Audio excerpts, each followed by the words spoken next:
지나치면 적음보다 부족함보다 나쁘다.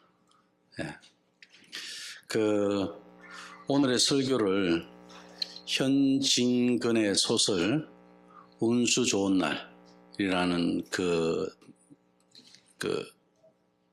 요지 이야기를 가지고 같이 이 본문 말씀과 연결해서 같이 나눌 텐데요. 제가 혹시 모르시는 분도 있을 것 같아서 우리 예수천교회 밴드에 줄거리만 이렇게 만화 묘비로 된 게 있어서 제가 올려놨거든요. 나중에 또 한번 그렇게 보셔도 좋을 것 같고요. 이미 보신 분은 오늘 말씀을 이해하는데 조금 더 도움이 되리라고 보고요. 그리고 또 내용 중에 설교 내용 중에 좀 운수 좋은 날 이야기를 조금씩 하면서 같이 전도서를 말씀을 나누고 있으니까 크게 어려움은 없으리라고 생각합니다. 가을이었지만 추웠습니다. 그리고 비가 왔습니다. 인력 거꾼 이 김첨지라는 사람은 오랜만에 운수 좋은 날을 맞았습니다. 손님들이 줄을 이었고 그리고 또 땅에서 주운 지갑에는 큰 돈이 들어 있었습니다. 이제 아내가 아픈데 아내를 치료할 수 있는 치료비도 마련하고 인력거도 새로운 걸로 살 수 있겠다 그렇게 생각하고 마음은 들떴습니다. 그 들뜬 마음을 가지고 집으로 왔습니다. 얼마나 기분이 좋았겠어요? 그러나 문을 열자 마주한 것은 차가운 아내의 시신이었습니다. 아내가 죽어 있었다는 거죠. 이 김천지라는 사람은 순간에 그런 행운은 있었죠. 그러나 그 행운은 집에 가서 아내의 죽음을 보면서 바로 비극으로 바뀌었고, 그리고 그는 길거리에서 술에 취해 쓰러진 채 그도 죽음을 맞이하게 됩니다. 그가 그 옆에 이제 흩어진 돈은 사람들이 주워가기 시작했고, 그러나 사람들은 돈에는 관심이 있었지만, 그러나 지금 여기 쓰러져서 죽은 그 김천지라는 사람의 그 아픔에 대해서는 누구도 묻지 않았습니다. 김천지의 이 비극은 어떻게 보면 우리 인생에 있어서 우리 모두의 이야기라고 할 수 있겠죠. 우리도 종종 내일이면 모든 것이 나아지리라, 오늘보다 나은 내일, 이런 이야기 우리 많이 듣지 않습니까? 오늘 그러면서 우리는 또 희생하죠. 내일 좋아질 거라고 생각하고 있기 때문에. 하지만 전도서는 우리가 아시는 대로 어떻습니까? 바로 그 생각에 대해서 경고를 주고 있다는 겁니다. 오늘 9장 7절의 말씀에 보면 너는 가서 기쁨으로 내 음식을 먹고 즐거운 마음으로 내 포도주를 마실지어다. 이는 하나님이 내가 하는 일들을 벌써 기쁘게 받으셨음이니라. 우리 하나님은 우리가 즐겁게 음식을 먹고 즐거운 마음으로 포도주를 마시는 것에 대해서 하나님은 그걸 받으셨다고 그랬어요. 이건 뭐죠? 예배 행위나 같게 받으셨다는 이야기죠. 그것 자체가 우리가 헌금을 가지고 하나님이 받으신다, 헌신, 봉사를 가지고 하나님이 받으신다, 이렇게만 생각하면 안 된다는 이야기겠죠. 내가 지금 먹는 것도 하나님 받으신다는 이야기예요. 내가 지금 마시는 것도 하나님이 받으신다는 이야기입니다. 그래서 우리가 무엇을 먹고 마실 때는 항상 기도하고 감사하고 마시는 일도 바로 이런 말씀에 근거해서 하나님 받으시는 거기 때문에 우리의 먹고 마시는 모든 것이 주께로부터 왔고, 또 우리는 그것을 하나님께 감사하고 기도하고 먹는 줄로 압니다. 옷에 대해서는 이렇게 이야기합니다. 9장 8절 말씀에서 내 의복을 항상 희게 하며 내 머리에 향기름을 그치지 아니하도록 할지니라. 좀 가꾸고 살아라, 그 이야기예요. 검소하게 사는 건 좋아요. 근데 너무 아껴서 의복을 희게 한다, 그 이야기는 깔끔하게 사퇴하라는 이야기는 아니고 가꾸라는 이야기예요. 저는 학생 때 교회를 나갔을 때 교회 연세되신 분들 보면서 우리 교회도 마찬가지겠죠? 제가 고등학교 때 처음 교회에 나가서 생각한 게 있었어요. 아, 교회 다니시는 분들은 저렇게 곱게 늙으시나 보다. 너무 고우신 거예요. 그래, 나도 나중에 나이를 먹으면 저렇게 곱게 늙어야 될 텐데, 그런 생각을 잠깐 한 적이 있었습니다. 내 머리에 향기름을 그치지 아니하도록 해라. 관리하라는 거예요. 그러고 살아라는 거예요. 그리고 9장 9절의 말씀에 보니까 내 헛된 평생의 모든 날 곧 하나님이 해 아래에서 내게 주신 모든 헛된 날에 내가 사랑한 아내와 함께 즐겁게 살지어다. 해 아래에 있는 모든 날이 헛되지만 누구와 함께 사는 것은 즐거운 거라고요? 아내와 함께 사는 것은 즐겁다는 거예요. 모든 남편이 아내와 함께 사는 걸 즐거워할까요? 집에 들어가기 싫어하는 남편도 있는 걸로 압니다. 그건 잘못이라는 이야기예요. 아내 자체가 기쁨이에요. 해 아래 다 헛되지만 아내를 통해서 즐거워할 줄 아는 남편은 행복한 줄로 알아라는 이야기입니다. 즐겁게 살아라는 거예요. 그것이 내가 평생에 해 아래에서 수고하고 얻은 내 몫이니라. 잘 먹고 살려고 열심히 애썼어요. 근데 뭐 요즘은 황혼, 이혼 이래갖고 왜 살았지? 이렇게 되는 거예요. 왜 그랬을까요? 열심히 살아온 그 시간에 서로 즐겁게 살아왔다면 그런 일이 있었을까요? 돈은 가졌을지 모르겠죠. 성공도 했을지 모르겠죠. 내 평생의 해 아래서 수고하고 내가 얻은 몫이 뭐냐? 네 아내하고 즐거이 사는 것, 그거예요. 그냥 우리가 이 말씀을 들으면 안 되겠죠. 이건 경고의 메시지. 그걸 알고 살아라는 겁니다. 9장 10절의 말씀에 내 손이 일을 얻는 대로 힘을 다하여 할지어다. 부지런히 살아라는 이야기죠. 힘이 닿는 데까지. 그리고 내가 장차 들어갈 서울에는 일도 없고 계획도 없고 지식도 없고 지혜도 없음이니라. 죽으면 끝이라는 이야기죠. 전도서는 계속 그 이야기를 합니다. 살아있을 때 아주 심플해요. 마시고 살아라. 먹고 살아라. 입고 살아라. 가꾸고 살아라. 이건 무슨 이야기입니까? 이것 자체에서 만족할 줄 알아라. 그 이야기입니다. 그 만족을 모르고 그것에 대해서 감사할 줄 모르고 살아갈 때 어떤 일이 생기죠? 먹고 마시는 것을 통해서 행복을 느끼지 못할 거예요.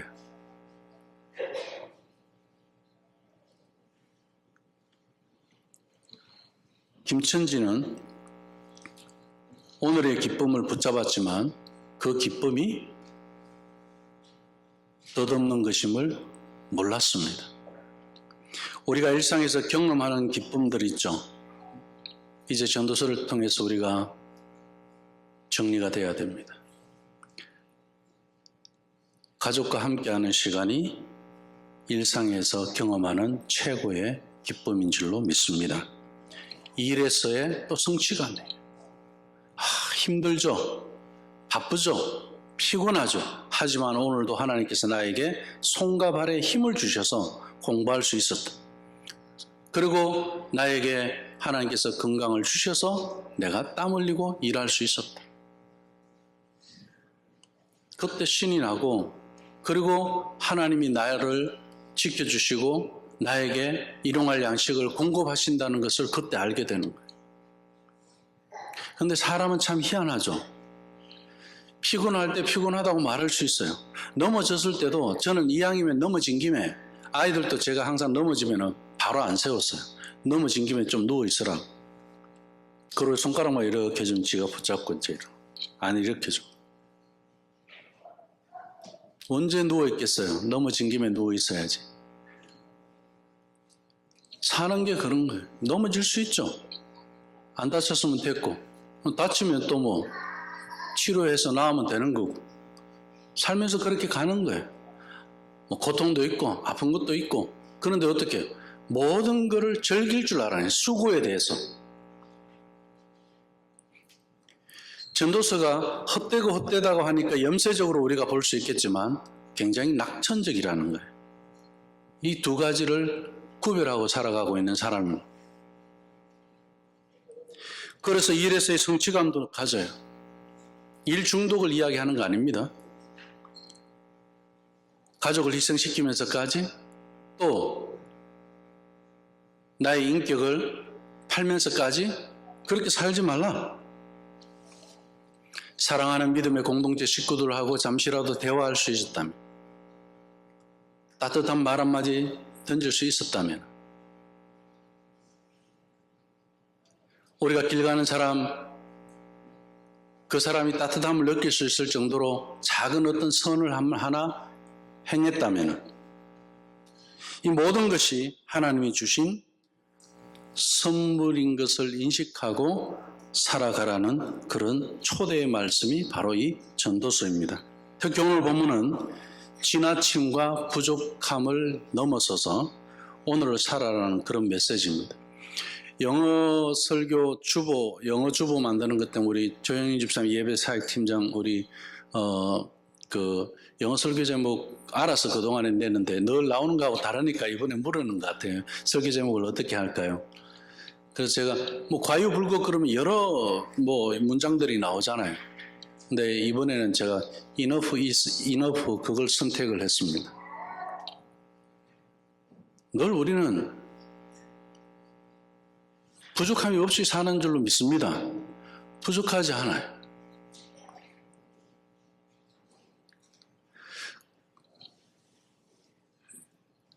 저도 과유불급이 집에 많더라고요. 제가 입는 옷도 보면 양복도 너무 많아.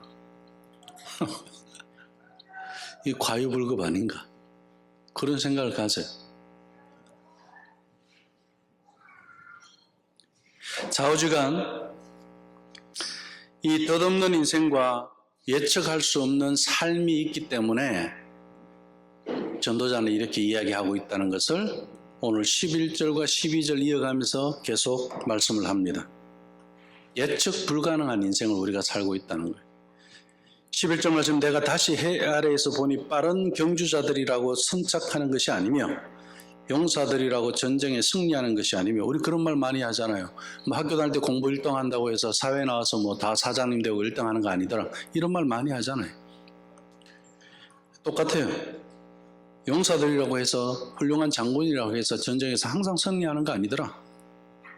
지혜자들이라고 음식물을 먹는 것도 아니며 명철자들이라고 재물을 얻는 것도 아니며 지식인들이라고 은총을 입는 것이 아니니 이는 시기와 기회는 그들 모두에게 임함이니라. 때와 기회 누구에게나 주어지지만 그것을 잡을 수 있는지는 아무도 알 수 없다. 불확실한, 우리가 불확실성의 시대, 미래를 두고 그런 식으로 이야기 많이 하는데, 요즘에만 있는 것처럼 그렇게 이야기하는데 결코 그렇지 않습니다. 예측 불가한 것이 지금 우리가 살아가고 있는 이 세상입니다. 그래서 이렇게 이야기하는 거예요. 12절 말씀에 분명히 사람은 자기의 시기도 알지 못하나니 물고기들이 재난의 그물에 걸리고 새들이 올무에 걸린 같이 인생들도 재앙의 날이 그들에게 호련히 임하면 거기에 걸리느니라. 김첨지라는 사람, 이 사람도 자기 손에 지금 희망을 가지고 가잖아요. 오늘 손님도 많이 있었고 어느 날보다 장사가 잘 된 날이었어요. 그리고 손에 자기가 그동안의 인생에 살면서 한 번도 거머쥐어 보지 못했던 그 돈을 쥐고 집으로 가는 그 발걸음은 얼마나 신났을까요? 얼마나 가벼웠을까요? 그 기쁨이 금세 비극으로 돌변할 줄 어떻게 알았겠습니까? 이와 같이 우리의 삶은 너무나도 불확실하고 예측이 어렵습니다. 그럼에도 불구하고 우리는 여전히 계획하고 준비하고 반드시 잘 될 것이라고 우리는 희망을 가지고 늘 살아갑니다. 전도자는 그 점에 대해서 분명히 짚어주고 있는 겁니다. 우리가 가진 기회 네 거 아니야. 우리가 가진 시간 네 거 아니야.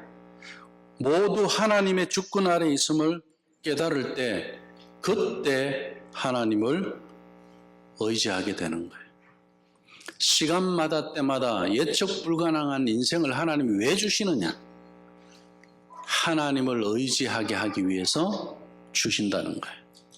성공의 유무가 아니라 이것이 인생의 아이러니라고 이야기할 수 있겠죠. 하나님의 시간표입니다. 우리는 하나님의 시간표에 의해서 살아가는 사람이에요. 오늘 아침에 제가 아이들하고 제가 어릴 때 제 생일을 두고 아빠 도대체 지금 나이하고 몇 살 차인지 우리 애들도 계속 궁금한가 봐요. 내 생일이 주민등록 날짜하고 또 연도까지 막 다르고 이래 놓으니까. 뭐 65년생, 6년생 되는 이제 우리 동네 뭐 친구들, 뭐 제 학교 친구들은 다 나보고 형이라 그러죠. 근데 내가 주민등록을 가지고 하면 내가 그들에게 형이라고 해야 되거든요. 그러니까 이게 얼마나 억울한 일이겠어요. 당사자들은 이걸 보면. 그러다 보니까 왜 주민등록증이 날짜가 이렇게 생일도 다르고 연도도 다르게 됐냐는 것을 묻길래 제가 어릴 때 죽음과 매우 가깝게 있었던 것에 대한 이야기를 했어요. 제 몸 자체가 약했기 때문에 그것도 있었고 그것 말고 또 물리적으로 내가 죽을 수 있었던 것도 있었어요. 이제 그것을 가지고 이야기하고 하나님께서 살려두신 거는 생일이 문제가 아니고 너희들을 이 땅에 믿음의 후손을 두게 하시기 위해서 하나님은 다 계획이 있었더라. 이게 하나님의 시간표예요. 사람이 살고 죽는 것도 하나님의 시간표 안에 있더라. 만나고 헤어지고 또 자식을 낳고 결혼을 하는 이 모든 것들 하나님의 시간표 안에 있더라. 내가 정하는 것 같지만 그게 아니더라. 이것이 전도자가 이야기하는 겁니다. 오늘 9장 11절 말씀이에요. 그리고 12절에서 뭐라고 이야기합니까? 그물이라고 이야기해요. 물고기가 열심히 헤엄치고 가는데 내가 그물에 그럴 줄 어떻게 알았겠어요? 새가 날아다니면서 곡식 자기 음식 먹을 여기 곡식 많다고 자기 먹을 양식이 많다고 그냥 앉았는데 거기가 그물인 줄 누가 알았겠어요? 새가. 사람도 마찬가지라. 새만 그렇고 물속에 있는 물고기만 그렇다는 게 아니에요. 사람도 똑같다는 거예요. 그물은 인생의 그물은 항상 있다는 이야기. 어느 시간이나 어느 때에나 어떤 기회가 우리가 있다 하더라도 그 기회를 취해서 미래를 우리가 꿈꾸지만 그 끝은 어디에 달려있다? 하나님의 손에 달려있다. 그 말씀입니다. 그래서 덧없음 이 속에서 전도자는 무엇을 보기를 원할까요? 영원한 걸 보기를 원하는 거예요. 그것이 13절에서 18절 오늘 말씀 마지막 절까지 있는 데서 주시는 말씀입니다. 지혜자의 가치와 그 지혜의 그 한계를 다루면서 지혜가 힘보다 낫다고 이야기합니다. 지혜가 중요한 덕목인 것을 강조합니다. 그러나 실제로는 어떻습니까? 지혜가 현실에서는 인정받지 못하는 것도 이야기하고 있습니다. 그럼에도 불구하고 전도자가 말하는 지혜는 잠언에서 이야기하는 지혜와는 좀 다르게 나오고 있습니다. 잠언은 대놓고 여호와를 경외하는 것이 지혜의 근본이다. 이야기합니다. 물론 전도자도 그렇게 이야기하지 않는 것은 아닙니다. 중간중간에 전도서 중간중간 안에 하나님의 여호와 경외에 대한 것을 이야기하고 있죠. 그러면서 여호와 경외하는 것이 인간의 근본인 것을 이야기하지만 지혜의 근본으로는 이야기하지 않아요. 뭐라고 하느냐면 전도자의 지혜는 하나님의 시간, 그 주권을 인정하면서 사는 것이 지혜다, 그 이야기입니다. 하나님의 시간표에 내 인생이 있다는 것을 알고 그 하나님을 의지하고 사는 것이 지혜다. 세상의 성공을 추구하는 것이 아니라. 그렇지만 우리 인간들은 어떻습니까? 세상을 살면서 실패하는 일이 있다? 내가 지금 억울한 일이 있다? 아니면 내가 고통스러운 일? 힘든 일이 있다? 그럴 때 세상 사람들은 지혜를 가지고 사는 것이 아니라 어떻게 합니까? 술로 가지고 살아갑니다. 술로 그 고통을 잊어보려고 합니다. 그렇지만 김첨지 같은 사람이 그랬죠? 세상 사람들이 그래요. 그런데 김첨지에게 이 전도자의 지혜가 있었다면 어떻게 했을까요? 아내의 병든 손을 붙잡고 눈물을 닦아주는 그런 사랑이 있었을 줄 모르죠. 만약에 전도자의 지혜가 있었다면 지금 나의 지혜는, 지금 이 순간 우리의 지혜는 무엇입니까? 재정에 대한 플랜, 인맥 쌓기, 아니면 병든 이웃에 우리가 그 사람을 도와줄 수도 있고, 가족과 나누는 대화,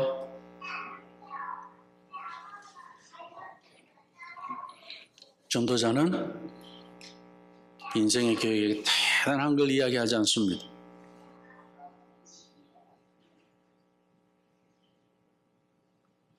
우리 교회의 비전과 함께 이야기한다면 저는 이거 75주년 세인 자일스 이 교회 75주년, 원래 75주년에서 이렇게 포스터를 붙여놨어요.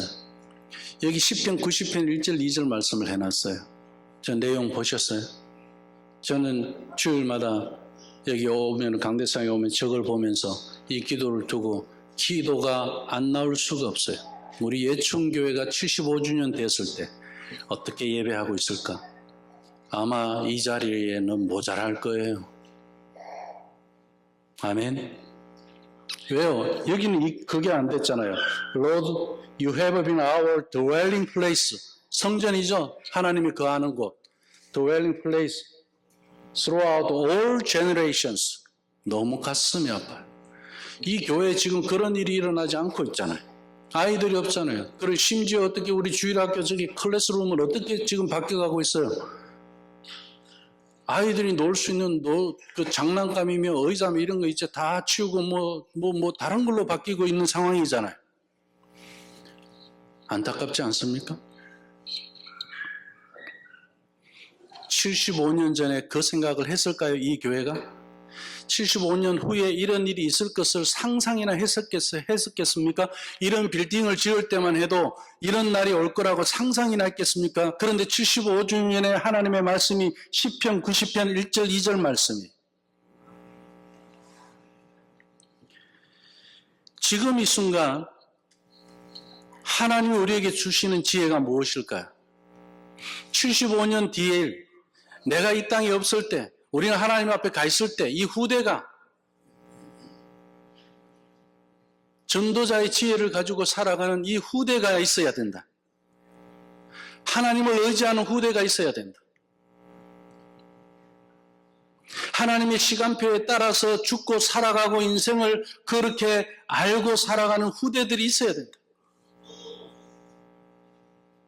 오늘 우리에게 이런 지혜가 생겨야 되는 겁니다. 돈 버는 이야기 아니잖아요.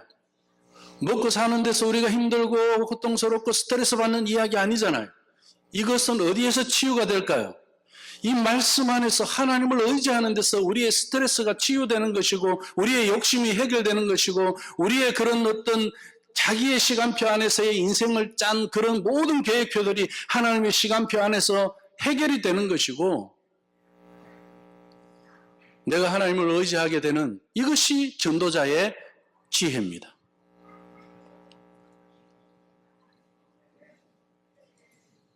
김첨지가 인생의 한계를 제대로 인정하고 그 속에서 하나님의 주권을 인정했더라면 그의 삶은 달라졌을 겁니다.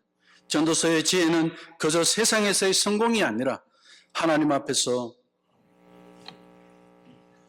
그분을 의지할 줄 아는 거예요. 나에게 스트레스가 생겼어요. 나에게 고통이 생겼어요. 나에게 기도 제목이 생겼어요. 그러면은 그 기도의 제목이 생겼을 때 기도할 줄 알고 하나님 주여 하고 그분을 의지하는 시간이 됐구나. 이렇게 인생을 알아야 되는데 그게 아니고 여전히 내가 바동바동하면서 해결해 보려고 그러고 자기 생각과 자기 방법으로 나아가려고 그러고 그 헛된 것을 가지고 허우적거리면서 살아가는 우리의 그런 모습들, 그런 불신앙의 태도들, 이러한 것들을 오늘 우리 이 전도자의 말씀 속에서 내가 김첨지라는 사실을 알아야 돼요. 누구나 다 김첨지. 하나님의 뜻에 맞는 그 지혜는 세상에서 인정받지 못하더라도 결국에는 우리에게 참된 평안을 얻게 하는 거예요.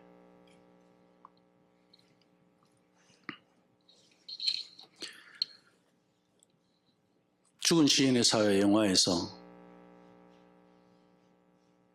그 전통적이고 딱딱하고 율법적이고 선생님들은 제복을 입고 학생들도 그 엄격한 전통 학교에서 건물도 그렇죠. 수백 년 된 거기에 세상적으로 지위가 있는 자녀들이 와서 공부를 하는데 선생님이 어떻게 하죠? 갑자기 학생들에게 책상 위에 올라가라고 그래요. 얼마나 불경한 짓입니까? 뭐라고요? 까르페 디엠이라. 현재를 즐기라는 거예요. 너무 쇼킹한 이야기예요. 저는 그때 그 죽은 시인의 사회라는 영화를 봤을 때는. 원래 그게 성경적인 언어였어요. 그냥 현재를 즐기라는 뜻은 재해석되는 영원을 품은 오늘이라는 뜻이에요. 하나님을 의지하는 사람이 아니고는 이 지혜가 안 나옵니다. 하나님을 의지하는 사람만이 영원을 품는 오늘이 있는 줄로 믿습니다. 예수님은 그래서 말씀하셨어요. 마태복음 6장 34절 말씀에서 내일 일을 위하여 염려하지 말라. 한날의 괴로움은 그날이 족하다 그랬습니다. 우리의 삶은 지나친 불안이나 걱정들, 염려들 그런 것들로 가득 차 있습니다. 지금 이 순간에도 그렇습니다. 그렇게 살아갈 것을 주변이 또 세상이 그렇게 요구하고 있습니다.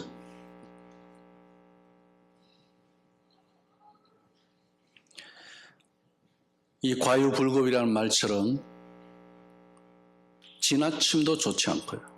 부족함도 해롭다는 점을 기억하셔야 됩니다. 하나님이 주신 오늘이 제일 중요한 겁니다.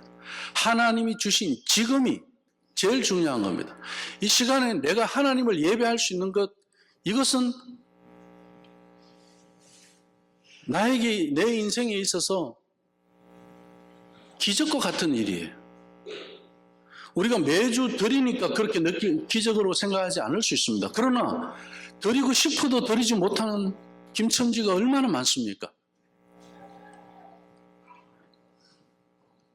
오늘 이날을 즐길 줄 알아야 돼요.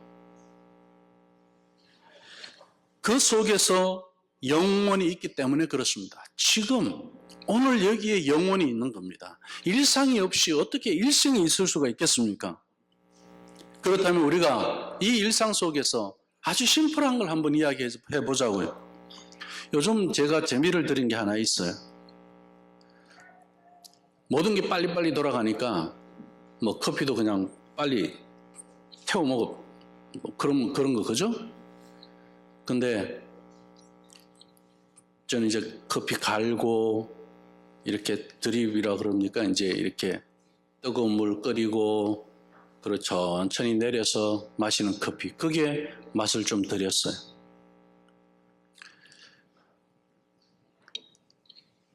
귀찮죠? 그냥 생각합니다. 근데 저는 이것이 쌓이고 쌓여서 이 커피를 마시는 가족이나 또 내가 이 영혼이 이 안에 있다라고 생각을 하는 겁니다. 그래서 아침에 그때 커피 마시면서 오늘 하루를 하나님한테 선물로 여기고 감사하는 거예요. 아침부터 나는 하나님한테 선물 받았어. 식탁에 같이 와서 가족이 함께 하는 식사를 못 하잖아요. 우리 집에는 여자들이 많으니까 씻는 것 때문에 같은 시간에 모이기가 정말 힘들어요. 그러니까 어떻게 해요? 그럴 때마다 나는 늦게 오는 애들은 아유, 하나님 주신 선물도 못 받네. 그냥 그렇게 이야기하는 거예요.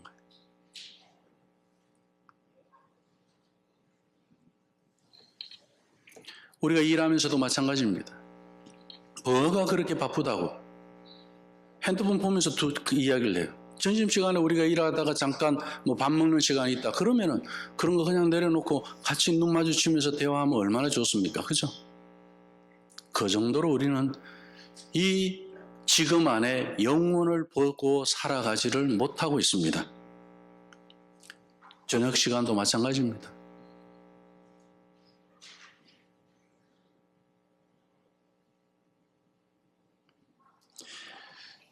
김천지는 내일이 없는 인생은, 영혼이 없는 인생을 살았습니다. 그렇게 열심히 살았어요.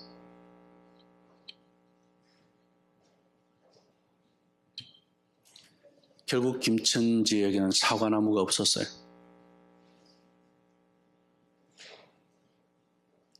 주님은 말씀하십니다. 너희가 지극히 작은 자 하나에게 한 것이 곧 내게 한 것이니라. 여기 지극히 작은 자를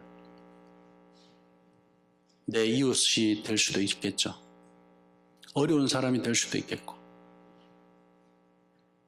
항상 말씀드리지만 가족을 놓치지 마세요. 나와 함께하는 사람, 그 한 사람에게 한 것이 우리 예수님께 한 것이다. 일상에서의 작은 것 하나를 이야기합니다. 이것이 하나님의 뜻과 연결되어지더라는 겁니다. 우리가 묵상한 전도서 9장 7절에서 18절의 이 말씀은 이 김천지의 이야기에서 알 수 있듯이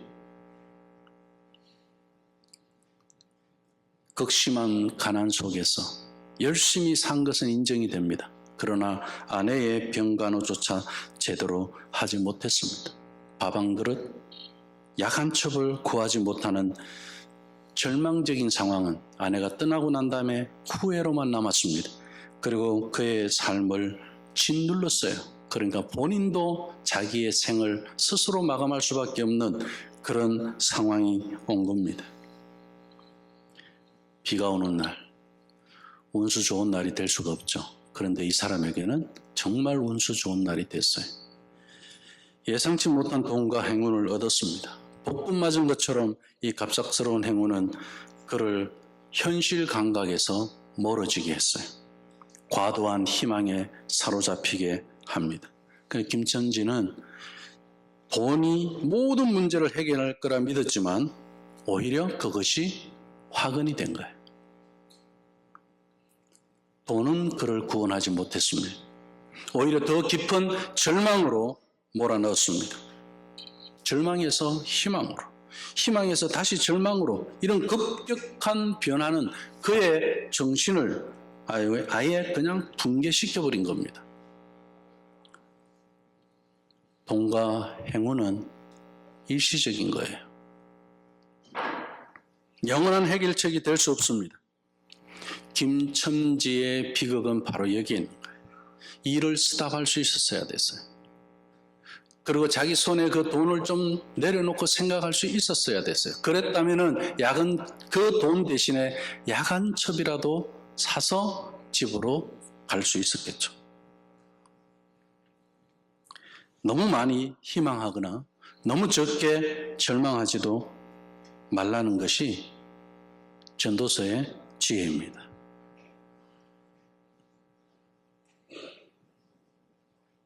우리 예천교회 식구들은 좋은 일이 있어도 와 이것도 아니고 안 좋은 일이 있다고 해서 이것도 아니고 우리는 늘 한결같이 가는 그런 스타일이 있더라고. 예. 그래서 무던하고 든든하고 지긋해요. 그러니까 장기전을 잘 하시는 것 같아. 예. 막 냄비 같지 않고 스타일이 뚝배기 같다는 그런 생각이 들어요. 그게 끓기까지는 꽤 시간이 걸리지만 또 한번 끓여놓으면 이게 또 쉽게 식지를 않아요. 예, 그럼 오래 가. 이게 전도자의 지혜입니다. 뚝배기 같은 거예요. 그냥 지금 금방 안 끓여도 괜찮아요. 이 김천지의 이야기는 우리 현대인들의 삶을 재현한 전도서입니다. 말씀 맺겠습니다. 오늘 주어진 시간을 소중히 하십시오.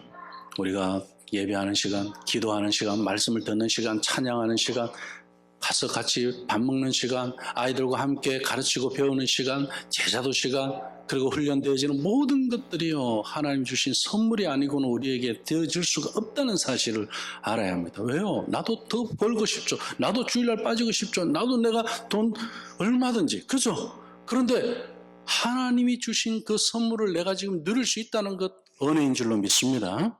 기도하겠습니다. 하나님, 모든 순간을 하나님과